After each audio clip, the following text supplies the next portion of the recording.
Good afternoon. We're about to have 1 o'clock now, but it's still noon time. And if you are with your lunch group, then it would be good for you to listen. This is a church meeting. And what do you mean by church meeting?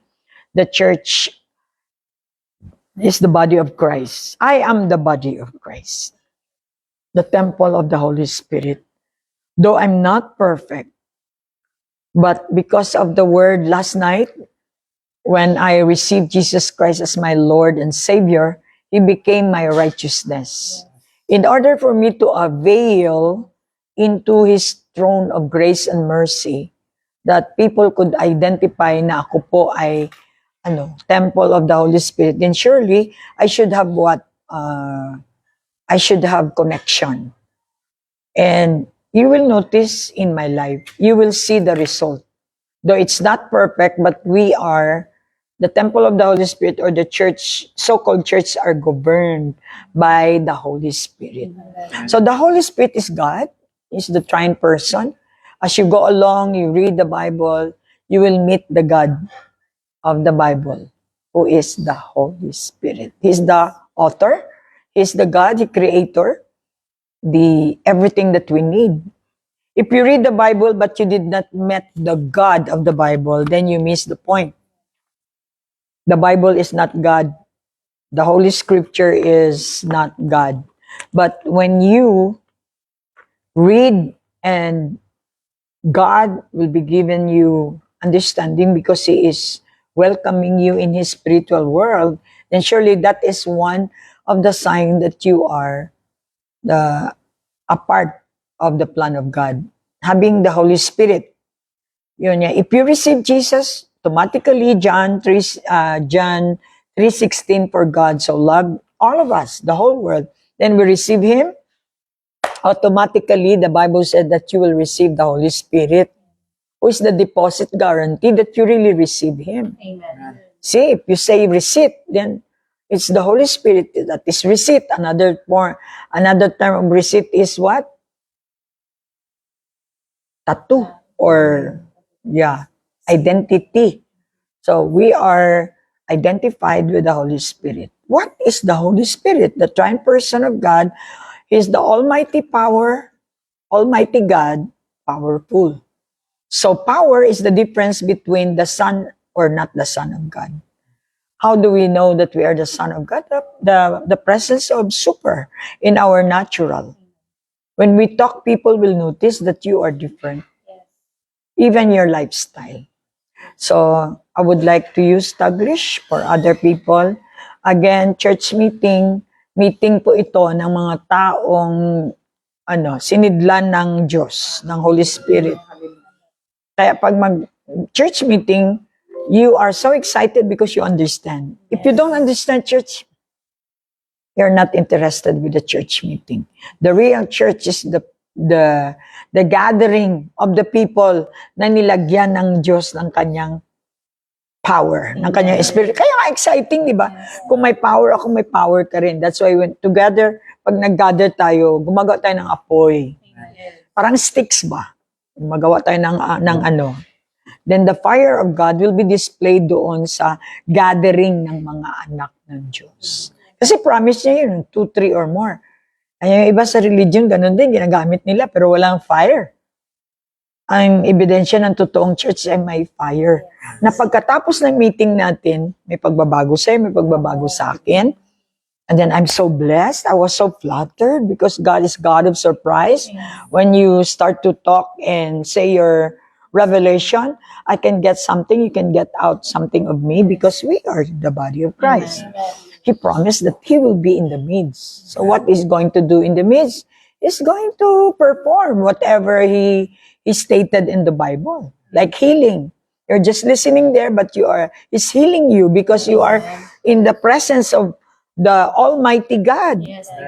So it's impossible for you not to be healed in the presence of God because the duty, or the responsibility or the quality of the presence of God is evidenced by healing. May it be spiritually, physically, financially, and everything. That's why we love to do to go to gathering. Because whatever we need, He said, I'll meet you there in the gathering. Can you give a clap offering to the Lord? So ito po ang church meeting. Ngayon, ministry, sabi doon ni Paul, you should be glad and be joyful if you are in the ministry. Oh, ang tanong, meron ka ba niyan? May gladness ka ba? At saka joy sa ministry? Eh kung meron ka dyan, sigurado, kung sa baga sa garden, namumunga, kaya may gladness ka. May sorrow ka talaga. Pag alam mong garden mo, walang bunga. Tama po ba? Yes. Kapag may pagbabago, so exciting. Yes. Kaya kailangan nating i-cultivate ito na dapat nating malaman ano ba talaga ang ministry. Ministry is service. When you receive Jesus, God is serving to all of us with the purpose na tayo din ay magiging kabahagi ng service. Because God saved you to save people.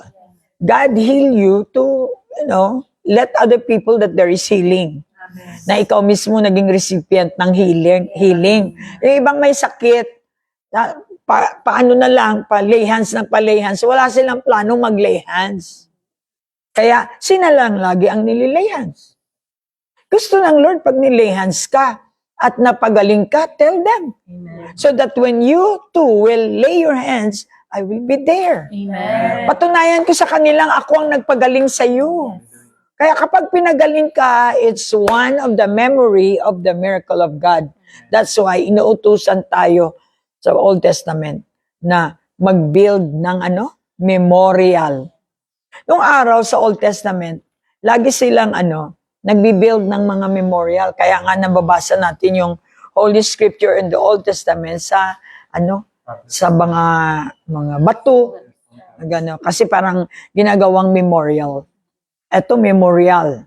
Maging ang Last Supper, memorial, in memory of me. Do this as often as you can. So, yung memory na yan ang nagpapa-sustain sa atin. Ito ngayon ay part of my lecture sa sa professionals. Marami ngayong professional sa atin. Wala na silang na-discourage sila, namatay lang yung tatay nila, kalimutan nilang may milagro. So ngayon, si Satan ay nagbi-build na ng memorya, ng monument. Kasi ang monument ay nawawalan ka na ng gana. Depressed. Bato, monument. Puro negative na yung laman ng nabablur na, wala ka nang iniisip, hindi mo na maalala yung mga ginawa ni Jesus sa'yo. Erase. That is Satan's building monument. Pero ang Diyos, gusto niya memorial. Gusto niya pag may ginawa sa yung pagbabago, lagyan mo ng memorial yan. Kaya di ba kahit sa Facebook sinasabi ko, the memory that will keep you, steer you up, must be kept. Because they are the memorial na makapag-steer up sa faith ninyo hanggang masustain kayo, hanggang pagdating. Kasi may mga season na hindi mo maramdaman at marinig si Jesus sa Christian life. That's why nagkakaroon ka ng spiritual dryness. But if you know na kapag may memorial, ako ang dami kong memorial kaya kung dumating bilang normal na tao, nadadown ka, hindi magtagal kasi ang dami kong mapipick up sa memory ko na memorial. Marami akong ginawang memorial stone in my mind. So I can just pick up one and then hindi ako tatagal sa low moment. I can sustain my lifting because of these memories, good memories. Memories of healing. How many times ba ako na-heal ng Lord? How many times ba ako binigyan ng mga milagro? Those are memorials na i-keep ko sa aking mind. Otherwise, kung hindi ko gagawin yun, ay maglalagay ng momentum ng ng monument si Satan nga. Okay. Alam niyo yung monument? Yung parang, wall na hindi mo na maalala ang mga ginagawa ng wala ka nang alalang hope, sarado. Pero pag memorial, ibig sabihin, memories that would stir you up to go on and move on.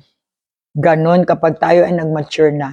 So yung church po ay talagang antidote ng Diyos against the darkened world na pinagharian ng principality of this air, which is the devil. The devil is the God of the world. And we know that Jesus is the Son of God that has power over the devil. So kaya nga dapat tayong bold approaching the dark world. Kasi pag hindi kayo bold, motivational lang kayo, inspirational lang kayo, paglalaruan kayo ni Satan. So you'll be wasting your time. We don't waste our time. We go straight to what God wants us to do, and He will do the rest. All right, so let's go to the ministry. Ito, salamat. Every year, meron akong last time yung purity, binigyan ko ng 10,000. So ito naman ngayon, ang mayroong 10,000 for the year 2025. Because, yes, nakita mo naman ngayon, yung iba sa inyo, wala nang report. Wala na, pawala na. Kasi nabildan na kayo ng ng monument. Yan ang delikado pag monument na yung, ito yung mga reports nila.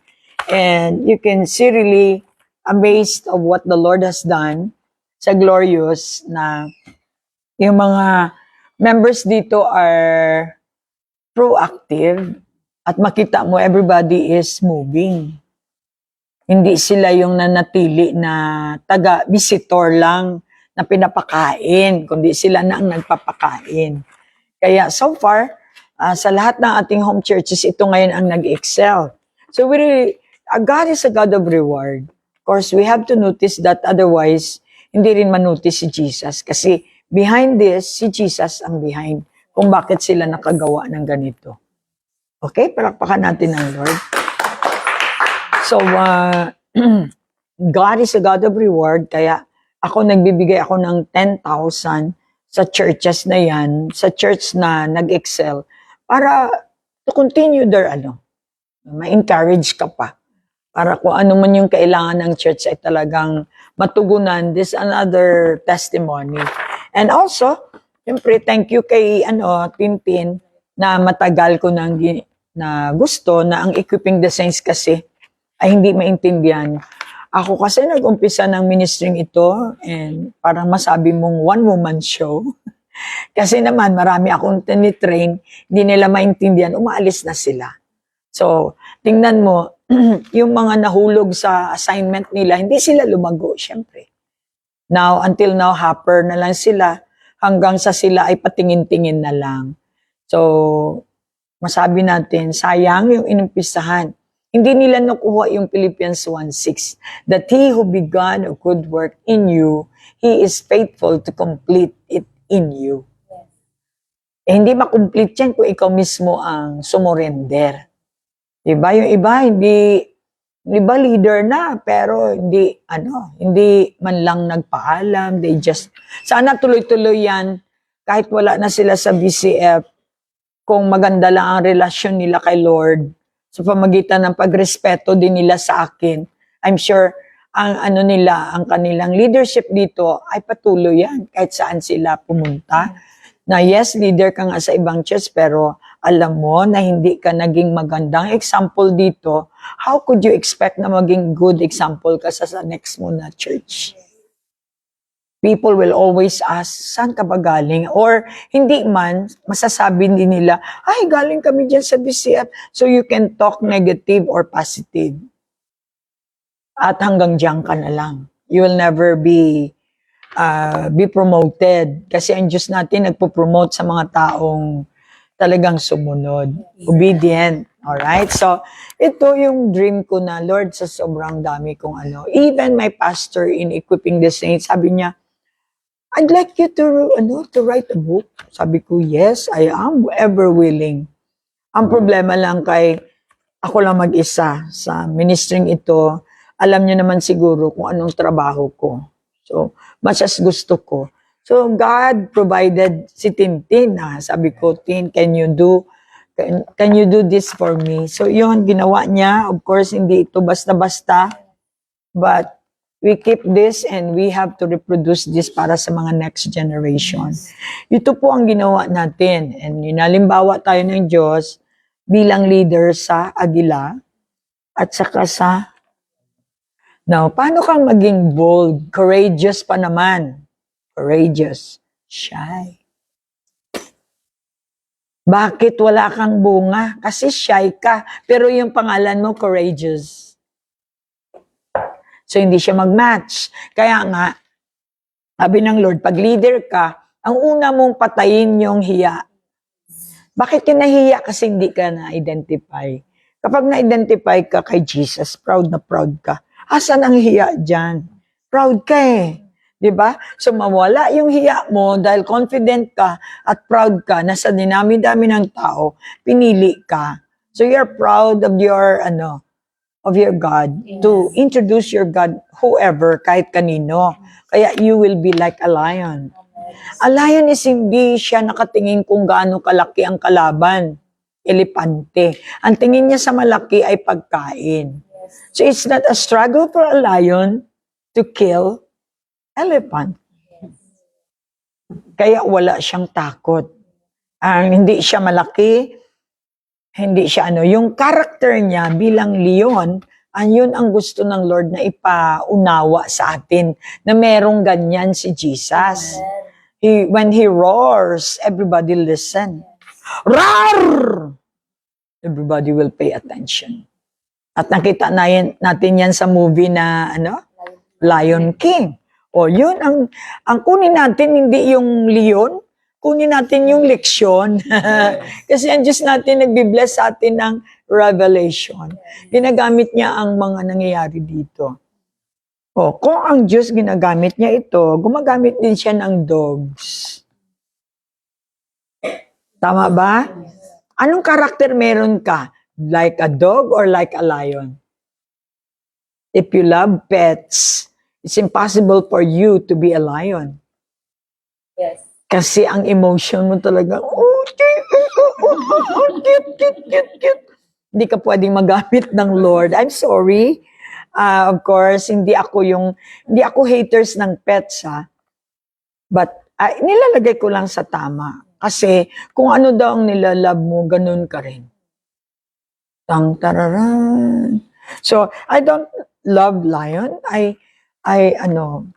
Sabi ng Lord, you will be like a lion.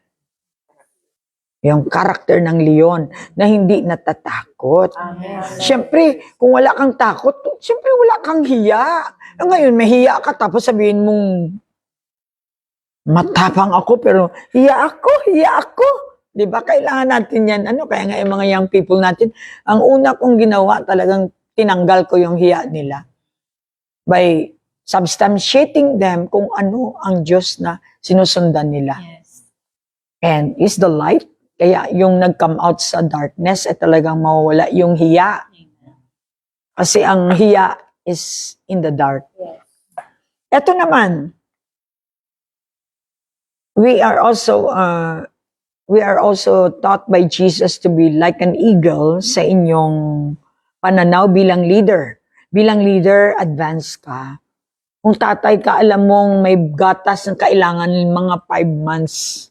Kailangan ng mga anak mo ng gatas. Hindi yung kung ano lang ngayon, hindi hanggang sa maabot ng iyong estimation, ay aabutin mo kasi visionary ka, nakikita mo sa unahan. Ito yung character ng agila. At saka you fly, ibig sabihin ikaw ay supersede, hindi ka dapat slow put, ikaw ay speedy. Yes.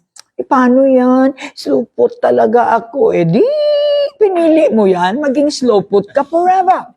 Pero, ang good news ganito, kahit patay, bubuhayin ng Lord. Slow put pa kaya? Palakpak. Ito yung mga sinasabi natin, ganito na ako di wag ka ma-born again. Yun lang. Hanggang ngayon, ganyan ka pa rin. Ibig sabihin, ayaw mo talagang sumama kay Lord. Kasi kung totoong sumama ka kay Lord, you've got the resurrected experience. Na-resurrect yung patay sa'yo. Remember? Kaya nga tuturuan ka niya maging katulad niya. Katulad din ito na meron siyang pananaw. May plano, may pananaw. Kapag meron kang vision, buhay na buhay ka. Ang tao wala man lang pangarap, matagal na siyang patay. Kumakain na lang yan. Naghihintay ng kanyang burial. Ano sabi doon sa Proverbs? You will perish if you don't have vision. Sige nga daw, kasi kailangan po natin yan sa ating pag-aaral bilang ministry holder.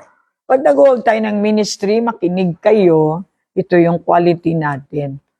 Kaya nga kayo pinili na leader para taga-depensa ng mga taong nabiktima. At ang ganda pa ng ating pangalan, Victory Christian Fellowship. Maraming pinangalan dito, katulad ni Victor, na hindi kilala ang BCF. Meron naman tayo dito Christina, Victoria, Hereda. Pinangalan din yun sa ating church, pero alam ko, later on, they will realize kung talagang tinawag sila ng Diyos. Ay isang hudyat yan para magbubukas ng another na pintuan sa kanila for their spiritual life. Alright. Proverbs 29:18. Pakilagay na sa notebook ninyo. Mga ministers, mga pastors, kung if you join us, maybe you are in India, you can take the title and then get the Bible verse and you can study. Even if I'm talking in Tagalog or in Filipino language, it's okay. As long as you have the Word of God. You see the power of the Word? It can comprise the whole world. So we enjoy. Proverbs 29:18. It is very important for you to know as a minister that where there is no vision, the people perish. So, kahit natatatlo lang yung inumpisan mo sana, sa 3 taon, hindi mo pwedeng 3 pa rin. Diba? Ibig sabihin talagang wala kang vision. You're dead church.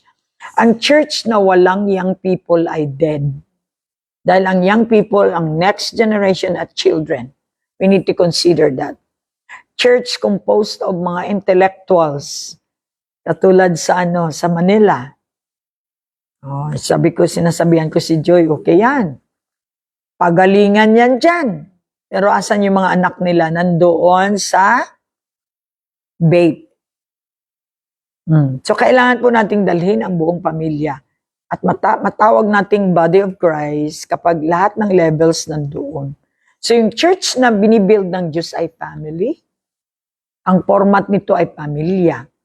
So, we need to have children. We need to have young people. They are the evidence that our ministry is growing and alive. And our head is the ever-living God. Ever-living Jesus. Where there is no vision, the people perish. But he that keepeth the law, happy is he. Okay? He's talking about the rules, the sequence of the Lord. A servant will not be corrected by words, for though he understand, he will not answer. So, kailangan maging anak tayo ng Diyos. Alright. Kasi servant, hindi nakukorek yan. Inatrabaho niya lang yung dapat niyang trabaho. Kahit sabihan mo mabaho siya, hindi siya maliligo kasi servant. Amen? Yes. Ito talagang actual si Pastora, I'm sorry. Kaya kung ako sa inyo, maging totoo na rin kayo para hindi kayo nagiging natatamaan lagi. A servant will not be corrected by words. Kaya pakitingin ng inyong kategory, servant ba kayo? Kasi kapag born again kayo, kaya nga isettle muna natin ito, born again ka ba? Kasi pag born again ka, hindi ka na servant. Ikaw ay anak ka na ng Diyos. In the spirit, di ba? Kaya hindi ka na kailangan. Or kung minsan, nakukorek ka pa dahil immature ka, hindi ka na matigas. May isasagot ka agad. Hindi katulad nito. Cannot be corrected. So we thank God for the image of the true church. Kaya hindi kayo nakatagal sa isang ministry because ang alam lang ng religious people ay kakanta tuwing Sunday magsisimba. At total, nasa loob ng mall, mag-malling na rin. Kaya nga, how could we identify ba ang church at saka ang mall? Yeah, we could go there kasi pumunta naman tayo dyan, pero for reaching out. Sometimes we do our service wherever, but we need to have identity. Kasi ang format ng Lord talagang church is a family. Secluded, separated, sanctified, justified. So paano tayo ma-identify kung hindi tayo susunod sa kanyang rules at saka sa kanyang mga regulasyon? Ang house kasi may rules. Katulad ng house mo. Ipaalam mo sa anak mo, oh, ito ang rules natin, ha? Oh, bawal ganito, bawal ganyan. Yun ay rules. Susundin ng mga member of the family. So, ganun din ang church. May mga rules tayo. Kami sa amin, walang tithes. Sa amin, walang rebuke. Sa amin, walang correction. Happy-happy lang. Kaya dito na kayo sa amin. Well, kasi kami may Bible, kayo wala. Kung meron man kayo Bible, di nyo siguro binasa. Sa amin may correction. Sa amin may offering, may tithes, may kung ano pa dyan. Lahat ng giving meron. Kasi may Bible kami, meron sa loob ng Bible. Palakpak. So again, number 1, napaka-importante ang born in the Spirit. If you're not born in the Spirit at pastor ka, and you think you are called by God, you are not. How could you hear the call of God if you don't have Wi-Fi in the heavenly realm? Only Holy Spirit can install your Wi-Fi. Siya lang may line. Siya lang yung may power. Kung light ang pinag-uusapan or kuryente, ang Holy Spirit ang may might. Siya yung may power. Amen. So therefore, siya ang makapag-install sa iyo ng iyong line in the heavenly realm. Amen. So, paano mo marinig ang Diyos? Hindi naman pwedeng sa pagbabasa lang. You really need to have confirmations dahil ang Holy Spirit is God. The Word, which is Jesus, is God. They must confirm each other. Kaya ganito yan. Kung gusto mong malaman na talagang sa Diyos yan, you have the Word, yes, walang mali sa Word ni Jesus, and you need to confirm it to the Holy Spirit. Kaya yung Holy Spirit, tagagawa ng salita. Ang salita, tagabigay ng instructions sa Holy Spirit para gawin. So confirm. Holy Spirit plus the Word equals God. The real God. Amen. Alright. So yon, punta tayo kay Paul. Kasi po, si Paul ay actually indirectly lahat tayo, kung kayo ay nagbabasa ng Bible, we become the mentee of Paul. Siya yung pinaka-mentor. Sino ba si Paul? Kasi marami po sa atin kahit tayo ay pastor, hindi natin kilala si Paul. Lagi tayo nagko-quote ng verse pag nagsisermon tayo, according to Paul, pero hindi niya kilala si Paul. So, alam natin ang background. Si Paul was formerly, Saul is the name. Pharisee, Sadducee of all the sea. Murderer of Christians. So, murderer of Christians. In other words, he was not a believer before. So, ang Diyos naman natin sa Bible, obviously, binabago niya ang pangalan noong araw kapag ito ay kanya. Like Abram, naging Abraham. Sarai, naging Sarah. So, there must be an identity kapag ikaw ay property na ng Diyos. So dito tayo sa New Testament, malalaman mong anak ka na ng Diyos kasi may deposit guarantee ka, and that is the Holy Spirit. So it's impossible for you to say that God called you. Maybe Alliance called you. Baptist called you. Pero pag ang Diyos ang nagtawag, it must be the Holy Spirit. Amen. So what is the evidence na ikaw ay tinawag? You can sustain.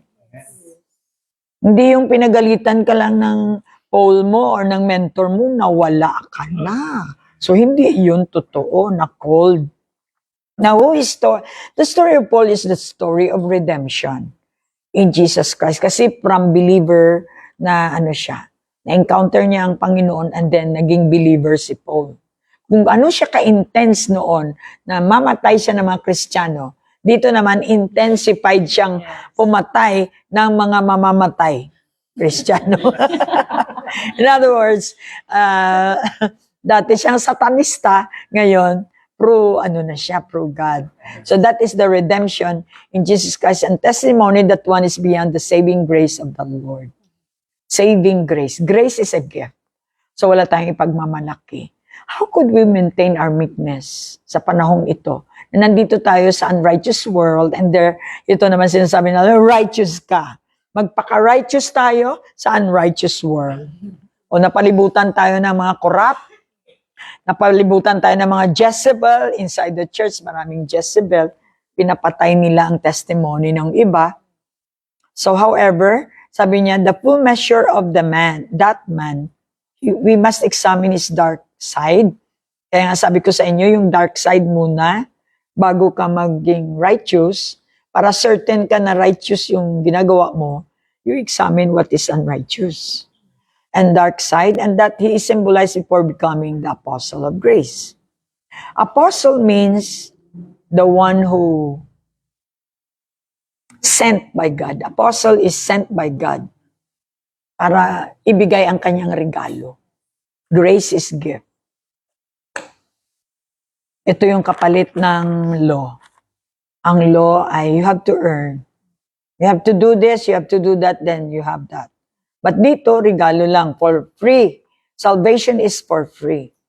Kaya nga, yes ako, nagbibigay yung mga mini-mentor ko sa akin ng pera. Now, my administration is how am I going to handle that money? It will show to the result. Amen. Kahit magaling ako magdala ng money, kung wala namang result. Naintindihan nyo? So the grace of God, hindi mo makikita, ngunit makikita mo evidence by the result. Amen. Kung talagang tinawag ka ng Diyos, makikita naman sa iyong buhay. Yes. People may say na talagang tinawag ito ng Diyos. The fact na nandito pa rin ako in spite of all those storms and all the missiles. Para akong Israel, na dami kong pinagdaanan. Nandyan yung ipetition ka ng buong Barrios para paalisin ka.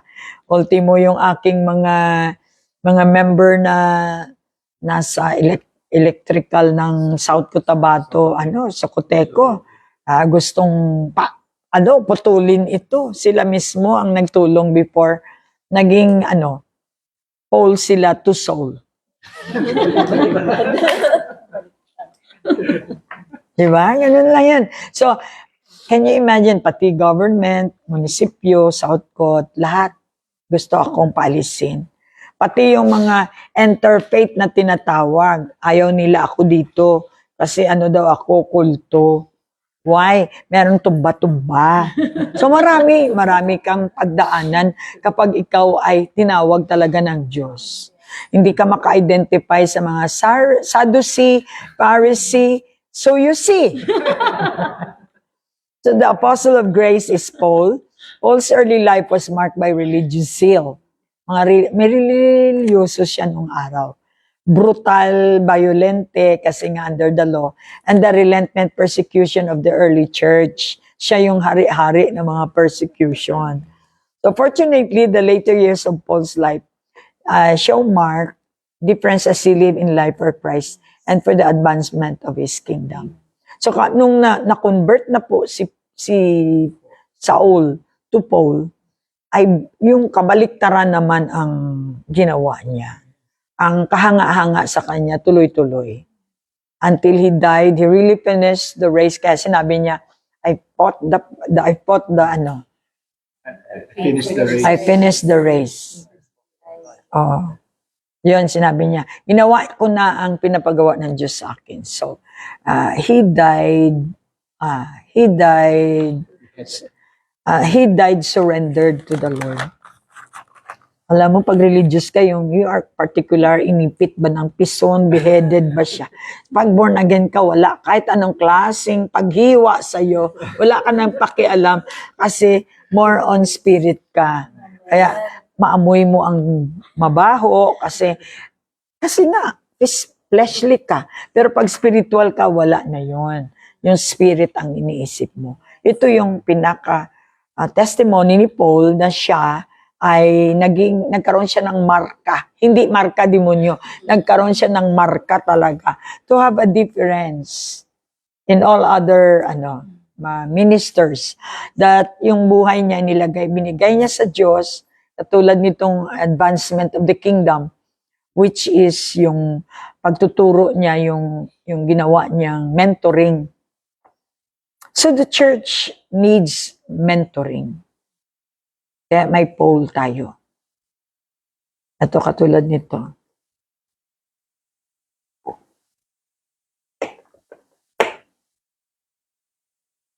Pag ito empty, ito yung tubig. Tapos pag binuhos mo dito, ito yung source. Ito yung binuhusan, resources. Kapag ako yung nagbuhos, si Paul ang nagbuhos, si Paul ang resource, ang source, ito yung resources. So sabi ng mga Jehovah Witness, si Jesus daw ay hindi source. Hindi siya God. Kasi ang tawag niya sa Father, God. Tama, nakalagay doon. Pero nung kinausap ni Jesus ang kanyang disciple, sabi niya, "Don't you see me, Philip? You're looking for the Father. Did you not see me?" O yun, kasi hindi natin binasa ang buo, ang Bible. Kaya doon yung mystery, talagang dinesign ng Lord yun para yung mga revealed people lang ang makakita na yung sinatawag nila na tinawag nilang Father, ito, source. So, therefore, si Jesus ay hindi siya pwedeng maging God kasi tinawag niyang God ang Father. Pero, the revelation goes on and then, He Himself nakita o narinig sa bibig niya na siya mismo ang Father. Yon ay dinesign para lamang sa mga revealed people. So, He is the source and I am the resources. Kaya hindi pwedeng sabihin, tingala na lang kayo sa langit. Huwag niyo na lang tingnan si David. Tingala na lang. Hindi pwede. Titingnan ka talaga ng asawa mo, ng mga kaibigan mo, mga ano mo. Because they are looking for Jesus. Kung hindi nila makita ang Jesus sa'yo, natural, hindi ka attractive. And here you are. Napapagod ka kahit mag-imbita, hirap na hirap ka because hindi nila nakikita si Jesus sa'yo. Kaya ako, kinakausap ko kayo, dahil ganun din si Paul, kinakausap niya yung mini-mentor niya.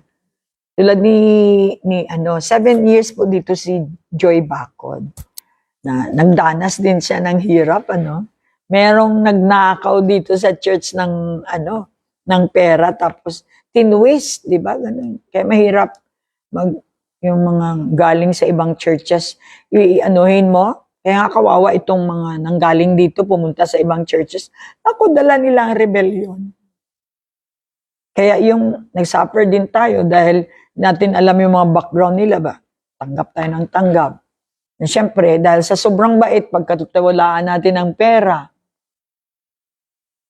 alam mo, ang mabait dyan, ang delikado, I tell you straight.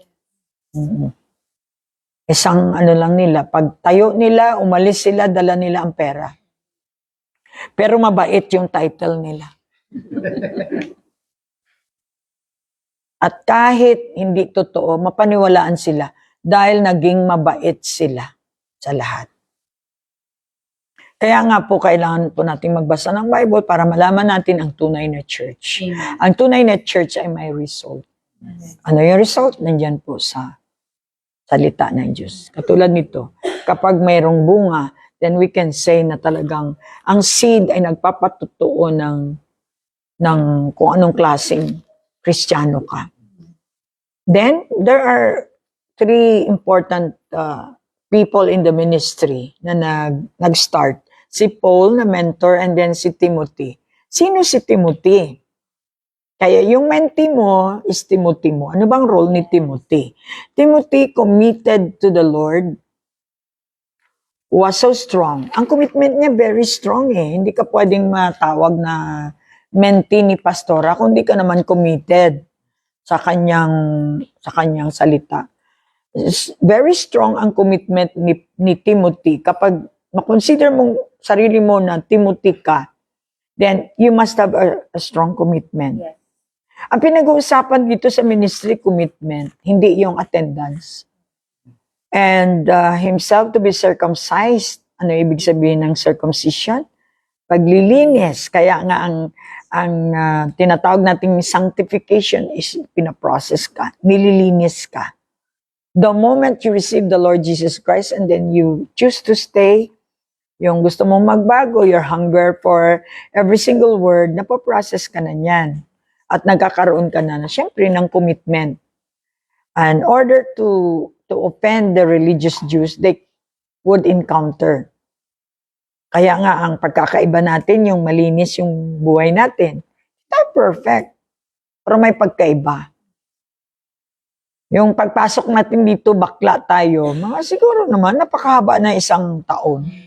Bakla ka pa rin. Ibig sabihin, lumabas ka na lang kasi wala naman palang business si Lord sa iyo. Kasi ang business ng Lord is lilinisin ka, ikukorek ka. Yes.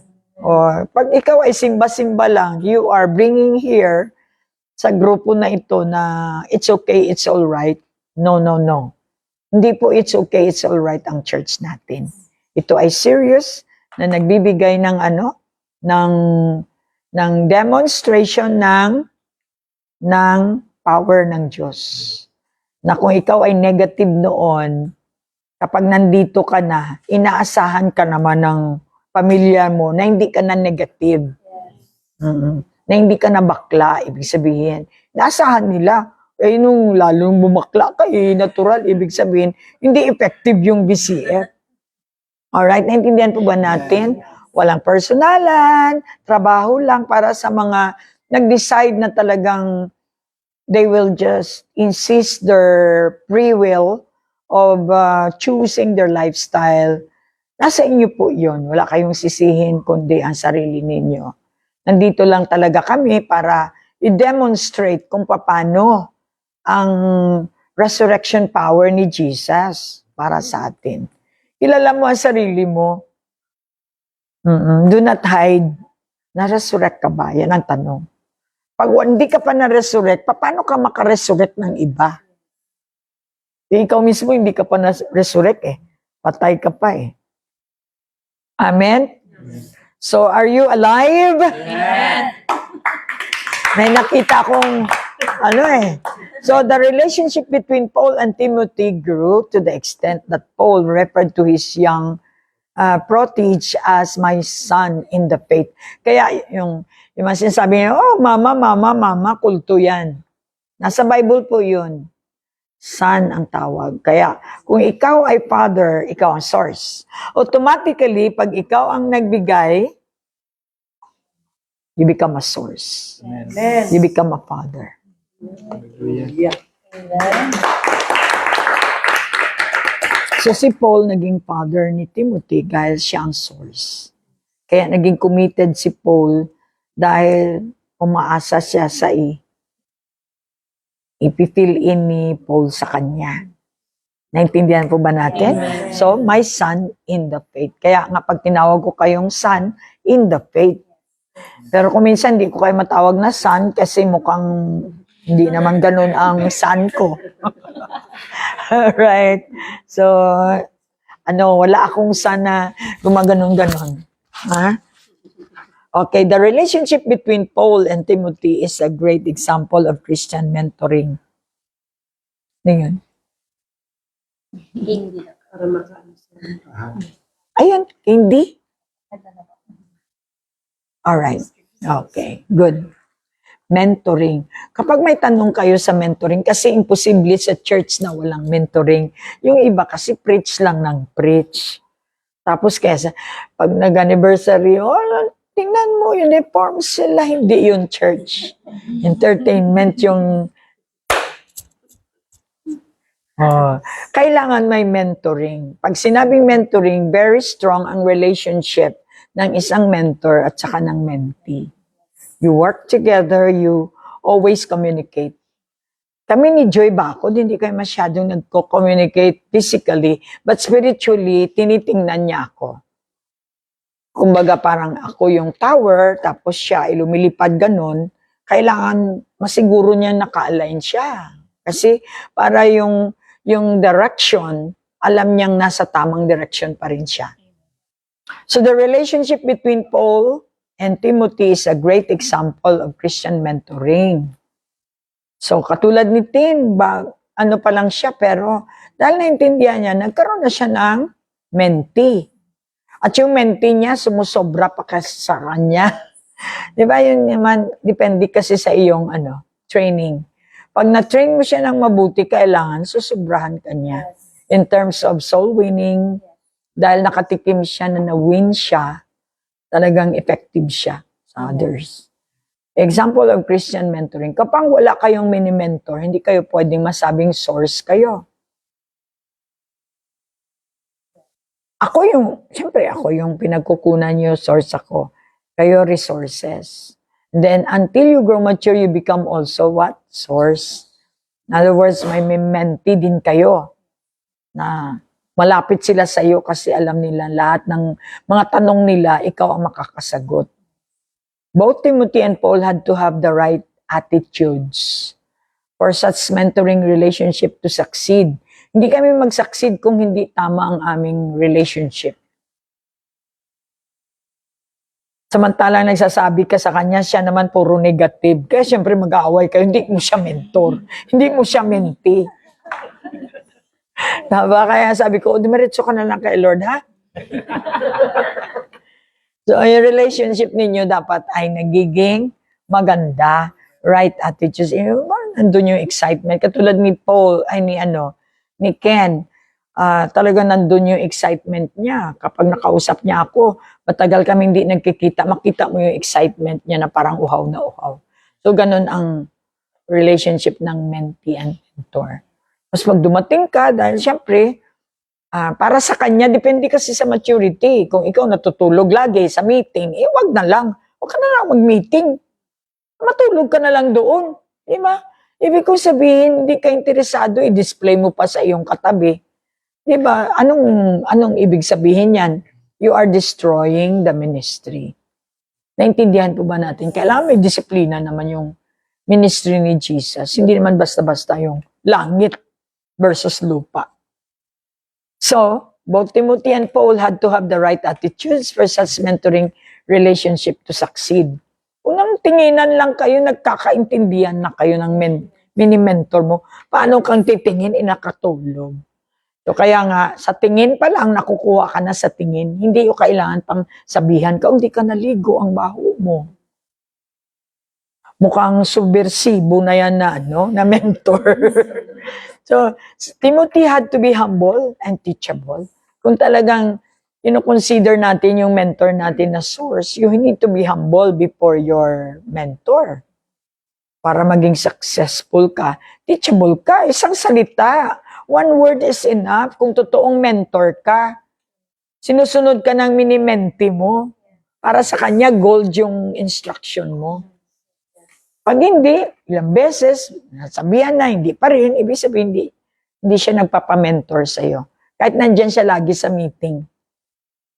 So, you know now, Timothy, very committed sa kanyang mentor. At saka siya ay may teachable, may humble heart. Siyempre, pag ikaw marunong ka pa sa pastora yan, ganyan-ganyan yan si pastora, di ikaw magpastor. Wala namang mo palag sa'yo. Pag gusto mo magpastor ka dyan.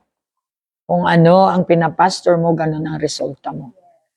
You keep on talking against pastor and then ikaw bakla ka pala. So what would be your result? God is not a condemning God, yes. Pero kung binabastos mo naman yung ministry ng Jesus, abay, kailangan kang i-execrate, segregate kung sa ano pa. Sa basura pa, i-segregate ka. So, meron tayong segregation. Pag medyo ang ano natin medyo pumoposing lang tayo with all that, pero sa totoo lang wala kang gana. Nakakahiya kasi matutumba ka dyan, mamamatay ka ayon sa Bible, nagba-Bible study. Natulugan, nahulog, patay. Di ba? Buti lang kung bubuhayin ka pa ng Lord. Pero anong ginawa sa'yo? Caricature, katatawanan. So who is Epaphroditus? Tatlo ito sila. Si Paul na source, then si Timothy na mentee. May isa pang hindi siya known. Ang known lang talaga si Timothy at saka si Paul. Pero itong si Epaphroditus had played a big role din sa ministry. Kaya dito sa ating ministry, makikita natin yung spirit of Paul, spirit of Timothy, and the spirit of Epaphroditus. At ito sila yung model. O anong tawag natin? Another term for model is yung hindi naman masabi natin hinangaan. Ano yung term? Na magiging model ka or magiging another term of model kasi. Yung model parang anong icon? Worldly yan talaga. Ikaw worldly ka talaga. Kanina ka pa. Iconic ka talaga, ha? Replica, prototype, representation. Yan, representation. So, para bang hindi ka galing sa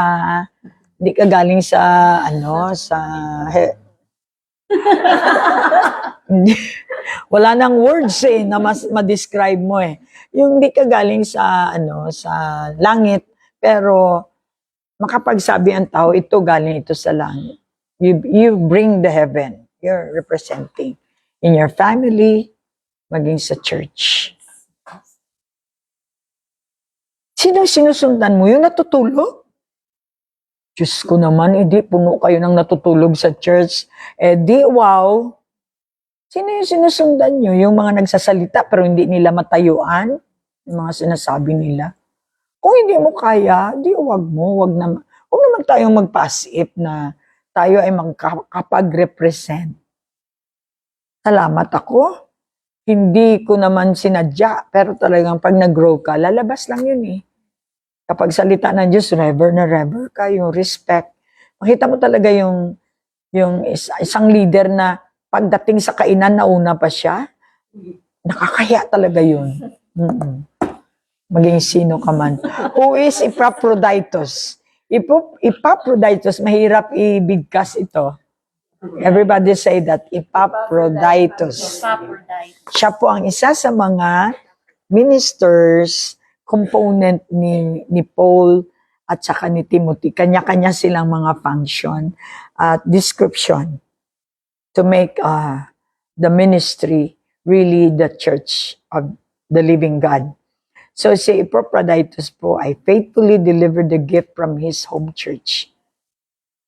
Kayo dapat ang maging Epaphroditus. Kung faithfully kayo nag-deliver ng kung anong na-receive ninyo dito sa church, hindi kayo nakikitaan ng iba doon sa inyong small churches. Tama ba? Yes. So Epaphroditus ang kulang sa atin. And then, went above and beyond the call of duty. Beyond. Tapos ang malaman mo talaga, hindi Epaphroditus kasi, uwi na tayo.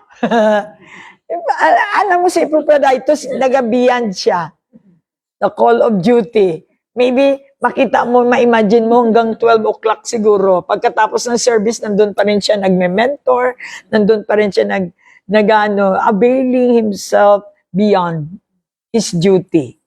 Yon ang Epaphroditus. So, sabi niya, in this fervor to serve the Lord by serving Paul. Nagsiserve siya sa kanyang mentor. Hindi yung ikaw pa magsabi sa mentor mo, pahinga ka na. Hayaan mo na yan sila dyan. Pahinga ka. Sabi mo pa sa kay Paul mo. Epaphroditus. So Epaphroditus became seriously ill and in fact almost died. Sabi niya dito, can you imagine hanggang halos mamatay siya kasi serve sa kanyang mentor. Wala pa ngang problema, sumisurrender ka na. Sa time pa lang, surrender ka pa, paano ka maging Epaphroditus? God graciously granted Epaphroditus health. Kaya binigyan siya ng blessing in health because of his service. And Paul sent his friend back home with the newly penned book of the Philippians. So yung Philippians ay church ito na minimentoran ni Paul. Ano pa? Corinthians. Ephesus. Yun yung mga churches na makita natin. So we have to identify that. At alam ko, wala sa kanila ang natutulog. Alam ko yan. Kasi itong si Timothy, very committed sa kay Pablo. Si Epaphroditus, very committed din kay Pablo. Kaya nagbuo sila ng church na matatag. Palakpak.